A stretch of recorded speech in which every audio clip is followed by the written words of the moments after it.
سرکار غریب نواز رضی اللہ تعالیٰ عنہ کا آخری وقت تھا.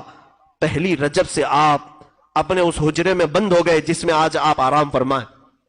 جہاں پر آپ کی قبر ہے یہی آپ کا گھر تھا, یہی آپ کی جھونپڑی تھی جس پر گنبد بنا ہے.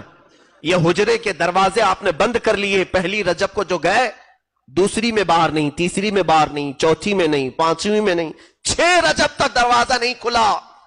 نہ کوئی پانی باہر سے گیا ہے, نہ کوئی کھانا باہر سے گیا ہے. مریدین انتظار میں تھے کہ شیخ اب نکلیں گے کہ اب تب نکلیں گے.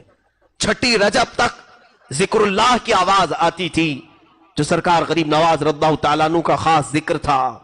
لیکن اچانک 6 رجب المرجب کی دوپہر کے وقت, ظہر کا وقت تھا, ذکر کی آواز بند ہو گئی.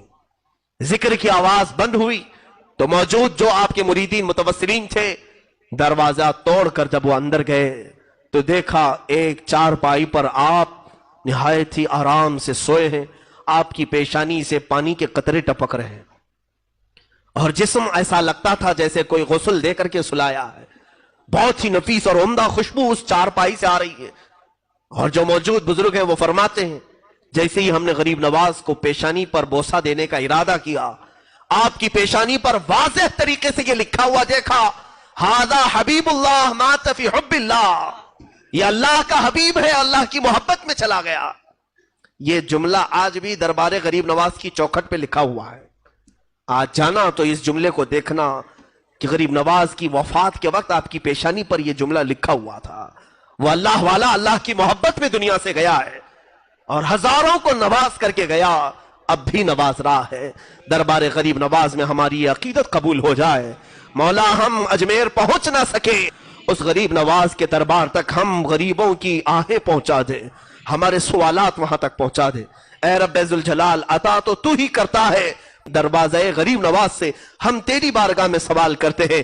آج تیرے اس معین الدین حسن چشتی کا یوم وصال ہے, ان کی شب ششم ہے. مولا اس شب کی برکت سے ہم سب کے دلوں کی اندھیریوں کو دور فرما دے. اس شہنشاہ ہند کے دربار میں حاضر ہیں سنجر کا وہ علاقہ.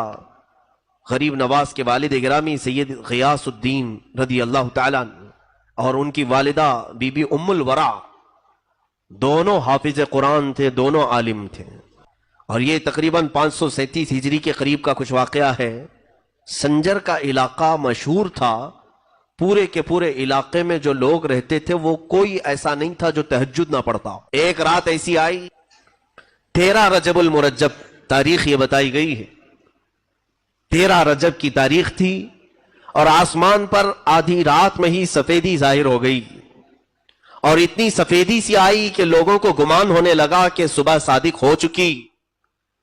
صبح کی سفیدی جیسے نمودار ہوتی ہے, آدھی رات میں ہی سفیدی ظاہر ہوئی تو جس کی آنکھ کھلی وہ بے ساختہ دوڑتا ہوا باہر آیا کہ ہائے میری تہجد قضا ہو گئی.